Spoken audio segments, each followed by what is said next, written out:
Just like that, baby. The boys are back. It's been a while since we've been on here. Bro, it's good to see your face, man. I am recharged and ready to rock headed into the new year's. I don't know if y'all are expecting us to come on here or not. I've been telling the people, man, look, we need a break. It's been a long year. Me and Bro have been grinding, but we will have things ready to rock for y'all for these bowl games. Obviously, you know, we got to finish out what we started. We got through conference championships. We're almost done with bowl games. Now pretty much all we got left here, guys, is the college football playoff, and we're about to run through all those games, plus our favorite bowl games of the day here. First of all, bro, how are we doing today, brother? It's good to see your face. It's good to see your face. We're doing guess who's back again. We're back. It feels great. And yeah, honestly, like just really needed some time. I don't know about you, but for me, like the holidays are weird as it is. With like I got multiple sides of families and nobody like gets along at all. So it's very it's something to celebrate, but also it's like, God, I cannot wait to get this over with. So sports was a good, it was nice to just kind of get away, kind of just be in my own world. Would have loved to hit some more bets while I was in that own world, but I got super good at Call of Duty, bro. So if anyone wants to run it up, I'm gonna freaking pop your dome. You guys are a bunch of noobs. No, but we're loving it, and we're loving to be back. How was your Christmas? How was your holiday? Dude, it is great, honestly. We've been on a little heater betting, so that's always fun. But to be honest with you, I just spent most of my time just slowly becoming part of my couch and just watching college football games on my couch. That's pretty much all I've done this entire holiday. Obviously, I did spend some time with the family, but dude, really just trying to relax, man, recharge the batteries. Like I said, man, we've been going live damn near. I mean, we and you used to go live on TikTok every single day. Then we got banned from going live on TikTok. So then, we took a little, probably a couple week break. Then we started this shit. And I mean, we started out doing this stream when there was like 10 people watching. Now there's over 100 people sometimes when we go live. So, I mean, we've grinded our asses off this year. I was like, look, I'm just going to take my days here to cap games and go to the gym and relax. Like I need to decompress here. So we're feeling great though, bro. I'm recharged. I'm ready to go, ready to have another winning year. So let's do this thing, bro. Yeah, let's do it. Let's close out 2024 strong. What are you doing for the New Year's tonight? I'll be honest with you, man. I'm just going to kick it. I'm going to kick it at home. I'm going to watch some games. My social meter has ran out for 2024. Yeah. If you'd like to come through and take some Shaq thumbs to the face, yes. Other than that, I don't want to fucking hear from you today. Like, for real. How about you? What are you doing? I'm about to go to this EDM type concert type shit. Not really one to go to stuff like that, but I mean, it's going to be pretty lit, so it should be fun. And then obviously I'm going to the game tomorrow. Not really much capping I have to do. I've already capped all the games for tomorrow, so we're ready to rock already. So I might as well have me a little fun and bring in the new year and then get back to business. I'm going to go ahead and say this, guys. I would highly advise not betting on the NBA today and tomorrow. I've learned over the years, these motherfuckers are more concerned with bottle service right now than they are playing basketball games. And I would not be shocked if you see a lot of the better players sit out today and tomorrow, as we typically see. Teams are not taking these games too serious, so they really don't care that much. If anything, I would look to bet like overs or something like that, because I don't see these teams really playing much defense. It'll just be real up and down and stuff. So, we're all people at the end of the day, and we forget that sometimes, think athletes are robots. But when you play 82 game season and you got New Year's Eve coming up, I can definitely understand why you might be looking past playing the game. So I'm going to stay off the NBA for today and for tomorrow, and then we'll be back to the regularly scheduled programming on the 2nd. So I do recommend that to everyone. But bro, we got to talk about something real quick before we get into this, bro. How about the run NFL favorites have had? Listen, trying to be sharp has not worked. It has not worked. Just lay the chalk. I don't know what to say. It's perplexing to me, to say the least. Hey, trying to be sharp did kind of save my ass, though, because I specifically said in my write-up when we took the Broncos team total over for the max play. So the Broncos are 150% the right play here. Sometimes, though, what I've learned over the years is you don't want to go against the GOAT QBs when it's a must-win, win or go home game. And it doesn't apply often, but I think Burrow, Josh Allen, and Mahomes are the only ones it applies to, and Lamar, I guess, in like a win or go home playoff type scenario. It's like, do you really want to go with the guy who beat a bunch of teams with losing records? Obviously, Burrow did too, or Joe Burrow. So Took the Broncos team total over instead. Safe to say we were dead in the water until the last place. So it ended up working out. But yeah, dude, it is insane how much these favorites have been winning. Like yesterday, I kept telling everybody all day, I was like, don't overthink it. Everyone's like, oh, 99% of the public's on the Lions. I mean, it was insane, but we all cashed together. So Vegas is out to take everybody's money back today. Yeah, I agree. The shift that I went through during the day was crazy. When I first looked at the game in the morning, I was like, Lions aren't going to play anybody. They don't need this game. It doesn't matter. This is a perfect spot for San Francisco. And then I saw on Twitter, Lions were not basically sitting anyone. And I'm like, all right, that doesn't necessarily mean anything. And then Campbell came out and was like, we're playing to win this game. I was like, whale. This guy shoots you straight. He's not going to BS you. If he's saying he's going to play his guys and they're going to play to win, I got to back this dude. And it paid off. I was a little worried, though. For a minute, I was like, we're fucked. I'm fucked. Yeah, well, everyone was blowing me up. They were like, dude, you really actually think they're going to win here? Like, blah, blah, blah. Like, they don't have anything to play for. I was like, guys, it's Dan Campbell. Y'all think Dan Campbell's saying, yeah, guys, take it easy. We'll be back next week. I was like, brother, Dan Campbell doesn't play like that. And I wouldn't say that for many people, but for Dan Campbell, it definitely applies, and it applied. Yeah, I totally agree with you, man. I think he's the best coach in football. And if he doesn't, like, I get the Kevin O'Connell argument. I get all, I think there's one other coach that's in the discussion. But, dude, I think it's got to be Dan Campbell. You just got to keep giving it to him. I don't care. If LeBron's the best player in the league, he gets the MVP over and over. Like, people get the MVP multiple years. He's the best coach. He is. No, I'm 100% with you on that. He should win it. Well, anyway, guys, we got 43 people in here right now, so it's time to go ahead and talk about today's bowl games. First of all, guys, we do have plays. I have a play in every single game today over on SoBet. If you click the link in my profile and use promo code BROBRO, promo code TP3, you can join us over there on our mission to get all our plays and win. All my bowl plays, as always, are for everyone over on SoBet. If you paid for a month, you get the bowl package, so that's what you're getting is the football package today, and we're going to cash once again today. There's no max plays, but we got this for sure. Guys, let's go ahead, though, talk about these first games here. Bro, I'll let you lead us off here. I know you got to play today in Alabama and Michigan. Yeah, I do. So I'll tell you what, I'm pissed off that I didn't send this out last night. I'm pissed off that I didn't just say, you know what, let's just launch right now. But I said I want to get some sleep. I want to have fresh eyes on this and make sure this is the play that I want to make. Last night, this was at 13.5 at minus 123. And then went to 14 and then dropped back down to 13.5. Through the night, this got steamed to 16.5. Usually when that happens, it means three things. One, Vegas mispriced something dramatically, and they had to do some crazy fucking backdoor bullshit in the late hours.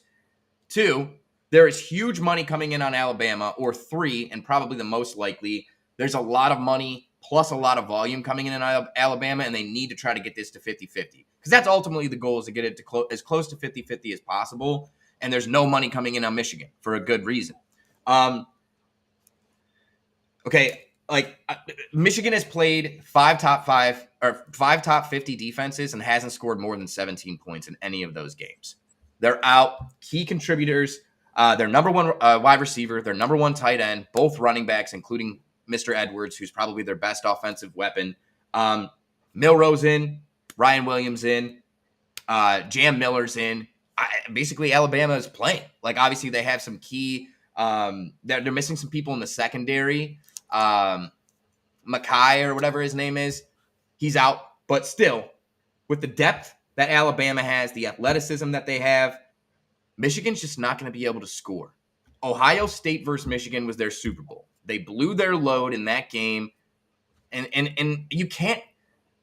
Like, I hope we don't get banned for this, but, like, guys, after you know what, you need a minute. Like, we're trying to go get some water. We're trying to go do some shit. Like, I want to play some games real quick, and then maybe let's get back into it, right? You're not going to be able to bounce back right quick, get up again, and play a huge game, especially not against Alabama.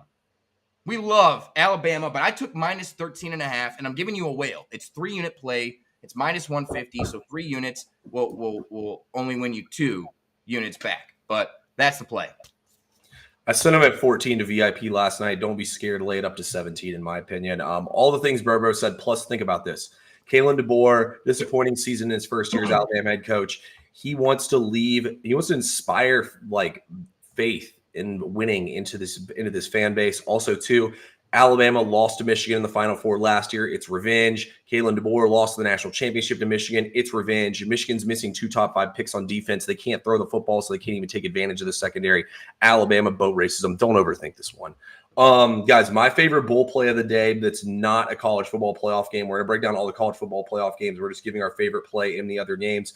I'm going to go to Baylor and LSU. Now, you might say, why is LSU an underdog? It's because they're not going to take this game seriously. Give me Baylor minus 3.5. First of all, we talked about it on multiple streams. I said, watch out for Baylor. Baylor was disappointing at the beginning of the season. They were saying Dave Aranda was going to get fired. Baylor was top 5 in YPP the last 5 games of the season. And actually, honestly, if they didn't lose on that Hail Mary to Colorado, they might be in the college football playoff. They could have beaten Arizona State potentially in that game. And Kansas was the hottest team in college football down the stretch, and they wore them out. They ran them off the field. This Baylor team's actually good. Only real opt-out here for them is their starting safety. Other than that, everyone's going. LSU's transfer portal, their starting wide receiver, C.J. Daniels, going to Miami. Sage Ryan, their safety, is going to Ole Miss. And they're missing a bunch of other just like smaller name players. Then they don't have their left tackle, right tackle, tight end, wide receiver Kylan Lacey, and safety Major Burns. So both starting safeties are out, multiple offensive linemen. Their 2 best wide receivers all in the portal. I mean, there's a reason why Baylor's minus 3.5 in this game, guys.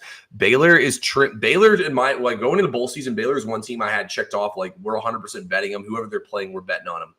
What do you know? It's perfect. The team who doesn't give a fuck about this game versus the team who wants to win this game. Also, Dave Aranda was the defensive coordinator at LSU before becoming the head coach here. Dave Aranda's going to want to beat his old squad. Give me Baylor. We'll take a minus 3.5.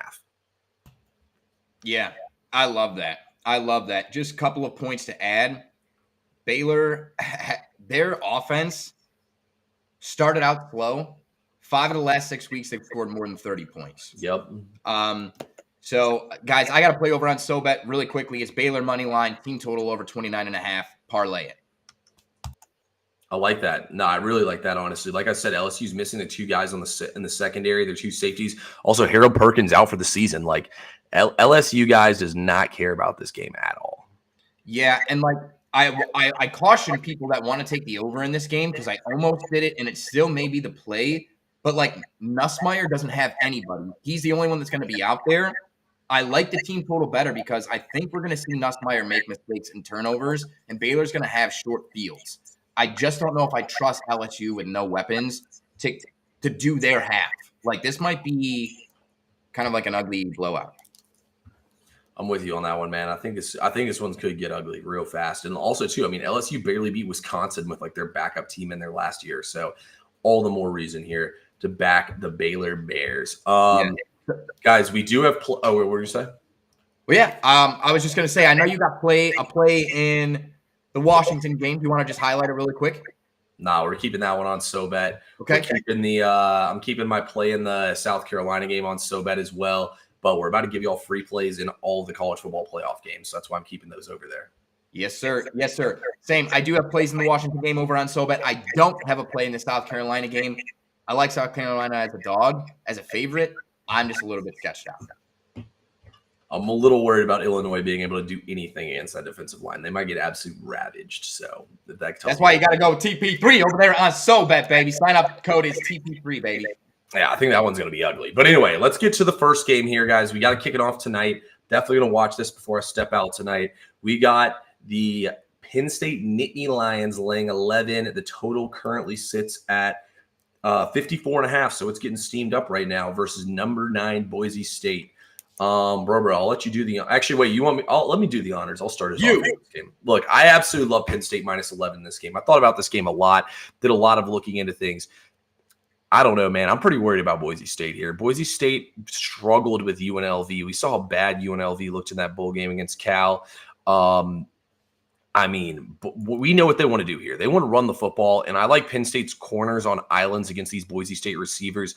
Madsen did make some big-time throws in some games, but I don't think he's going to be able to do it here against this Penn State defense. Also, here's the angle I love. We saw what Penn State's offense looked like on a fast track in an indoor stadium versus Oregon, and they looked the best they've looked all season long. They looked damn near unstoppable.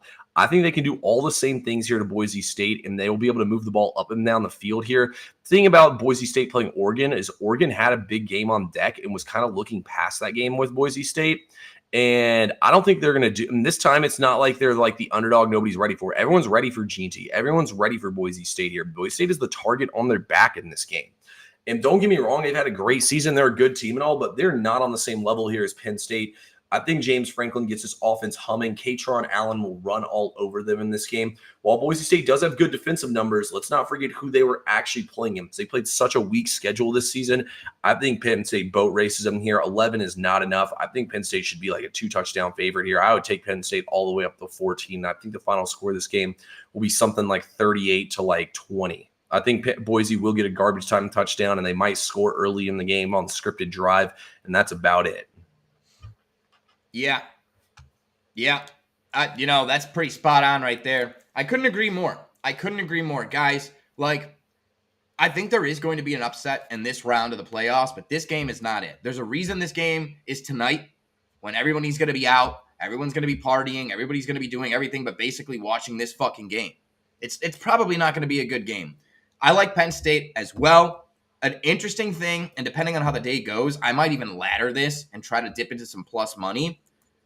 I like Boise State team total under 21.5. But I also think it's worth sprinkling at like 17.5 and 14.5. I don't think, like, here's the deal. You just said that Boise State's quarterback made some really nice throws and has made some nice plays. I was watching just like clips and highlights earlier this morning. All of his good throws are from a pure, clean pocket. He is not going to get that against the front five of Penn State or the front four of Penn State. I believe their run defense is very good. They actually did pretty well against Ohio State against the run. They just couldn't contain them in the pass. I think it's going to be a blowout. I don't think Boise State's going to be able to score. And like you said, Penn State has the secondary to be able to put them on islands, maybe have one safety cover one high, and just stack the box. And it's going to be 8 or 9 against 1. Genty against the Penn State defense, and it's just not going to happen. Yeah, when Genty, this will be the first time Genty steps on the field and he's not the best player on the field. Abdul Carter will be the best player on the field when Genty's on the field. And look, you can debate it with me if you want. I thought Genty got robbed of winning the Heisman Trophy, and I'll stand on that till time ends. But I don't think he's the best player on the field in this game, and I think Abdul Carter is going to flex his muscle here. Like, the other thing you said about everything you said about Madsen was correct. And I think another thing, too, is, like, he's throwing in single coverage against Mountain West corners. Like, these are Mountain West corners put on an island because they have to stack the box, and they still can't stop Genty. This is Penn State, brother. It's a completely different team. I think Boise State's outclassed here, so we'll gladly lay him here with Penn State. Next game up here on the slate, we'll go to tomorrow. I will be in attendance to cash my ticket in this game. We have Texas laying 12.5 points versus Arizona State. The total's down to 51.5 here. What do you think, bro? Right now I like Texas, but I am worried. Ewers has not looked good. The only thing that makes me worried is this Scatabo kid is legit. But Texas run defense is legit. I haven't seen Scatabo against a truly legit run defense, and I'm wondering if Texas can make them one-dimensional, stack the box, if it's maybe too much. I lean Texas. I have no official play in this game. What about you? Do you have a play already? Oh, holy fucking smokes. He's got his money up. Baby, forks up. Give me the Sun Devils in this game. First of all, Arizona State's better than Clemson, and they're laying basically the exact same number here. Like, I don't get it, to be honest with you. I think Arizona State's being completely disrespected here. I get it, Texas in the SEC, but, dude, I'm completely unimpressed with Texas. Like, what win has you feeling good about Texas? They couldn't even beat Georgia's backup quarterback who got thrown into the fire. Like, dude, I don't think Texas is really that good. I think they're the most overrated team in the entire nation. I have Arizona State ranked a top 10 team based off my power rankings, and I have Clemson about 24th. So that alone at the same number calls for a play here on Arizona State. And I mean, dude, Texas has struggled against running quarterbacks. Like, they struggled against Stockton. They struggled against Pavia. Who was the other one they struggled against? They struggled against Taylor Green with Arkansas. And there's another one they struggled against too. I can't think of who it is right now off the top of my head, but there was another running quarterback specifically that they struggled with. And dude, it feels like we've waited all season long for Texas to open the offense up, and they've never been able to. Arizona State is ball hawks in the secondary. Quinn Ewers will put the ball in harm's way here. And the one run concept Texas actually struggles with is outside zone. And I think Scatabo is going to be able to get to the edge. I mean, he should be fully rested here with having the bye week, basically. And he's going to run all over them. He's going to carry the ball. He's going to carry the load here and pound the rock on them. I think Arizona State can win this game outright. I personally think Texas will find a way. They have more talent.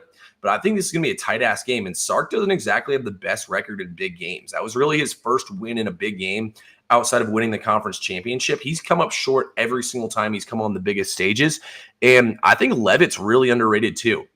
Like, I think his legs present a huge problem. Cade Klubnik's the other one who ran all over Texas. Cade Klubnik had a ton of success on the ground. I think Levitt can do the exact same things, and I think he's underrated as a passer. Like, Arizona State's offense looked great indoor. Like, they looked a lot faster playing on that fast track indoors, and it's going to be the same thing for them in Mercedes-Benz. It's an indoor stadium. I think that Arizona State is live in this game. I think the over is a decent look too. I think Texas is going to have to open it up and match them here, but Arizona State's not going to be scared. I think they can. I really think they can win this game, so I'll gladly take the points. That's an extremely compelling argument. Extremely compelling argument. I don't necessarily know if I could go against it. I don't think I could go against it. I got to see Texas prove it, man, and they're yet to prove it. So let's see Texas. I mean, shoot, if Texas proves it and takes my money here, so be it. But until they do it, I'll gladly go against them in this game. I mean, if this spread was like 8.5, I would probably be on Texas. But over 10 points, I have to play Arizona State. Yeah, because I mean, we're talking potentially 3 possessions. You know, if we're talking touchdowns, field goals, at least 2 possessions. Yeah. So yeah, that's. I mean, dude, Texas drives stall out all the time in the red zone. You know what I mean? Yeah. Like. Yeah, I'm not that impressed with them. That's fair. I like it. So, T, the next game on the slate is a rematch. This is probably the game that obviously I'm most excited for. Mm-hmm. I want to know if you have a lean, if you have a play, what you think about this Buckeyes Oregon Ducks game. What do I think about this game? First of all, guys, we have 121 people in here right now. Put in the comments who y'all think is going to win this game. Hit the like button if you haven't already yet, and hit the follow button. But look, I thought about this game a lot. I've thought about like the Oregon disrespected card here as an underdog, Dan Lanning, extended rest, all that stuff. If I'm being honest with you, bro, I'm really not that impressed with Oregon and what all they've done. If you think about it, they really kind of played a joke schedule. Ohio State and Penn State are by far the 2 best teams in Boise State they played, and all those teams scored 30-plus points on them, and all those teams marched up and down the field on them the entire game. I think the fact this game's played on grass could play a little bit to a disadvantage of them. And I mean, let's think back to the beginning of the season. Everyone was saying Ohio State is the most stacked college football team of all time. They add Caleb Downs and they add Judkins in the portal here. Will Howard, as long as he doesn't throw a bunch of pick sixes like he did against Michigan, I mean, he should be able to keep him in here. Jeremiah Smith's going to be the best receiver on the field, even though Evan Stewart's a dog. I just think that the Ohio State is too much talent. And I think the Michigan loss was the best thing that could have happened in this team. Like, that was a straight-up wake-up call. And I think Ryan Day and this team's out for blood. I think Ohio State's the best team in college football. I think they're going to win the national championship, and I'll back them here. There's a reason why the number 1 team in the nation is favored. There's an underdog. I mean, it's not because it's a trick. It's because they're an underdog here for a reason. Oregon played a joke schedule, and they're going to get exposed here. Oh, man. I love to hear that. I totally agree, too. I totally agree. And I was listening to 92.3 The Fan. They were talking about Ryan Day and kind of his situation. Locally, especially, people were not happy with him at all after the Michigan game. Not only just the play calling, how he handled the whole skirmish. Like, it was basically like, fuck this guy. We want him out. He's not coming back. And I think there's almost a piece. There's almost... Like, I'll just a quick example. I'll go back to, I had 2 people at Verizon quit on me in the same week, and I had to run a store by myself.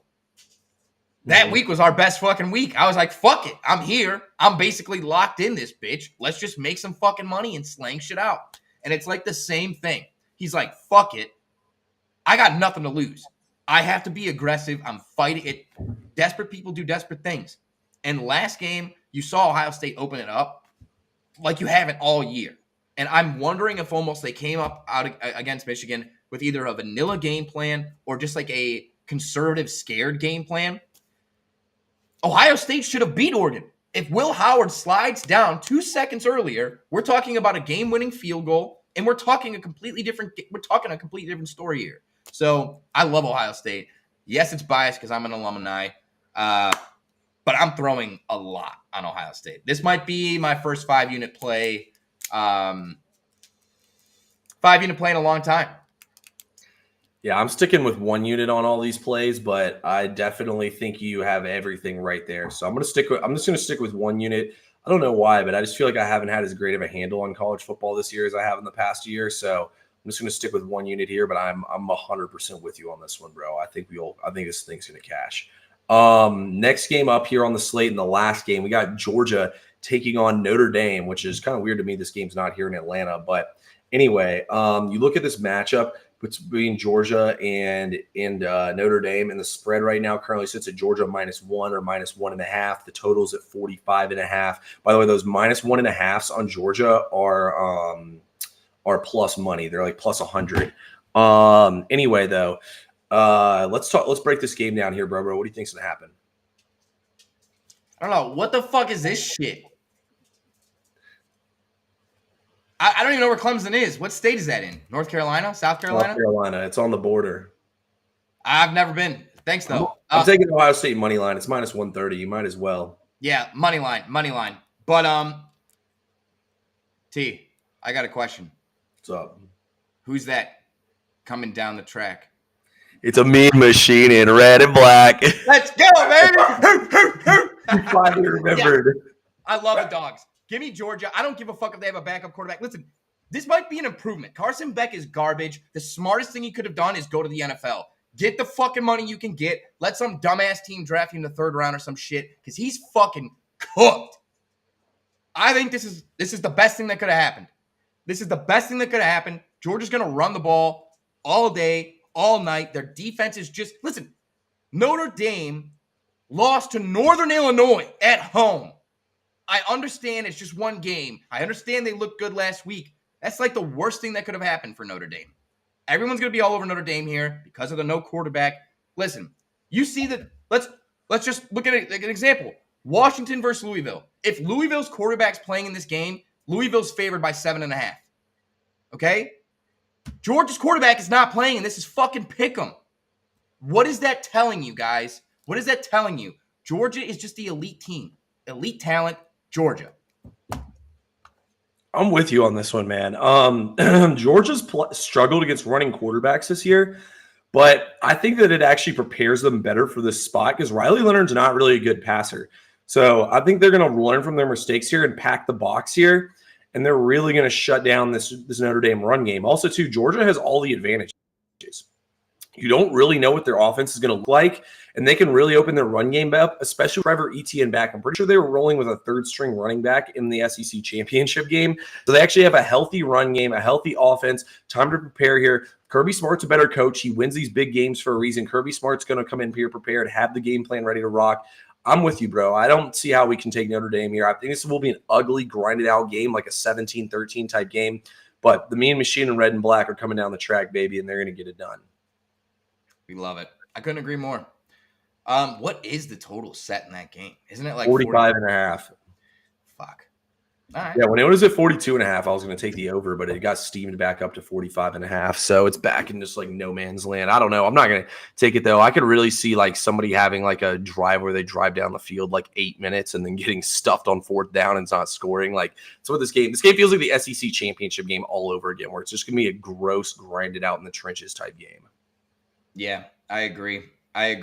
Because that's the only way. That's the only chance Notre Dame has to win this game. They don't have the athletes. Like if this turns into a stable race, they don't have the horses. Well, also their best defensive players out for the season. Yeah, and they don't have anybody like close to him on their rosters. That's another huge thing too. I mean, I hate to be like, oh, best players out type shit, but I guess we're kind of doing it with Georgia, so we might as well do it here with Notre Dame too. Like, I think Notre Dame has a solid roster. They're a good team, but I think they're simply going up against someone that's a lot better than them. Like, honestly, if they were playing Texas, I'd probably take them to try to win the game, but I just think Georgia's a different animal. I agree. So I think whoever wins this game and whoever wins the Ohio State-Oregon game will meet in the national championship. I don't see Penn State and I don't see Arizona State or Texas getting there. So Nah, that's what I'm thinking here. So I mean, if y'all want to go ahead and throw in a future, I already have Georgia plus 250 to win the national championship. I don't hate taking like Ohio State or Notre Dame or Oregon either. I mean, I don't know what the odds are. I haven't looked, but I think Ohio State was plus 350. I assume Notre Dame's probably like plus 450 or 400 or so. I don't hate sprinkling on any of those if you want to try to get a national championship future right now. Yeah, I was thinking about sprinkling in Ohio State. I think it's not a bad call. I thought about doing my second unit on that, but I don't know. I'm just going to keep riding this Georgia ticket, hopefully, and then I'll try to hedge it later. That's that hometown dog in you. Is there a way that Ohio State can play Georgia? How does it work? Yeah, in the Natty they can. That is, yeah, that's what I'm saying. That might be, that could be the epitome of weekly win streak material right there. Hey, well, it's not Florida State, though. No, it's not Florida State, but it wasn't going to be Florida State.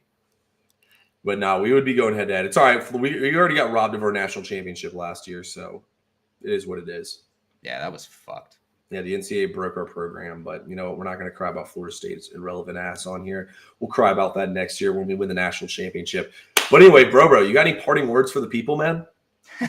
No, this comment though is funny as fuck. Listen, bro, I'm not getting cooked like losing bets. I'm just bad beat to death. Bad beat to death. Every single close game went against me. Every single one. And it just felt like the world was ending. I was getting blown up. So many people were messaging me. And like I said, man, it was the holidays. I don't like the holidays to begin with. I was just on one, bro. I was not feeling it. I was like, fuck, this is terrible. This is the worst thing that's ever happened to me. I had to step back and just be like, what are we talking about here? We're just losing bets. Life is fine. Hey, well, didn't you unload like 5 units on South Florida team total over and it went to triple overtime or 5 overtimes and hit for you? Yeah, but it hit before the team total hit before it went to overtime. Oh, really? Okay. See, I thought it didn't hit till overtime. No, it hit the fourth quarter. Yeah, I was on South Florida as well. That game was fucking ridiculous. But what was I gonna say? Yeah, no, trust me, bro. I've dealt with plenty of bad beats. Between Thursday and Friday, I went like 0-6 in bad beat mode. And then on what was it? On Saturday, I had Saturday, I got my revenge with that Broncos team total over max play hitting on the Hail Mary. And then on Sunday, I got bad beat again. I had the Packers plus 1.5, and they lost by 2. And then I had the what was the other one? Oh, the fucking Falcons, man. I'm not gonna lie, guys. I was broken yesterday until Missouri covered. Like, I just had no motivation to do anything. I didn't even cap NBA till like 5 p.m. I just had zero motivation to do anything the entire day. I woke up and didn't even want to gamble, but you know, it's what we got to do, man. It's just depressing. So I know our season's cooked. Brian, we said we're taking Penn State. Penn State's going to blow Boise State out of the water. They don't belong on the same field as them. But yeah, that's all we got for today, guys. We're not getting bad beat today. Fuck the bad beats. We're leaving them in last year. New year, new us. Time to keep up our winning ways. Any parting words, bro? No, guys. 2024 was great. Think about this. We started 25 people on a stream. We have 100 plus on almost every stream now, guys. The growth you guys have provided us, the engagement you guys give us, the love you give us, we love it. We need it. And this is just the beginning. I think this is just the beginning for Weekly Win Streak. This is just beginning for TP3 and I on SoBet. And guys, message us on social media. There's a free pick Discord. We can get you the link. You're only going to get the free plays, but you get free plays from myself, TP3, and Hobby Capper, who's another guy on SoBet. Two of the best handicappers and a social media guy that sometimes has some good picks, all in one place for free. And it's a great community. So make sure you're getting in there. Let us know if you want the link. Other than that, guys, we love you. Have a safe night, please. If you're drinking, don't be driving. Don't be driving. Coming for somebody who's got in trouble, you don't want to do that. So be safe. Hey, be safe. We appreciate y'all, and we'll talk to y'all soon.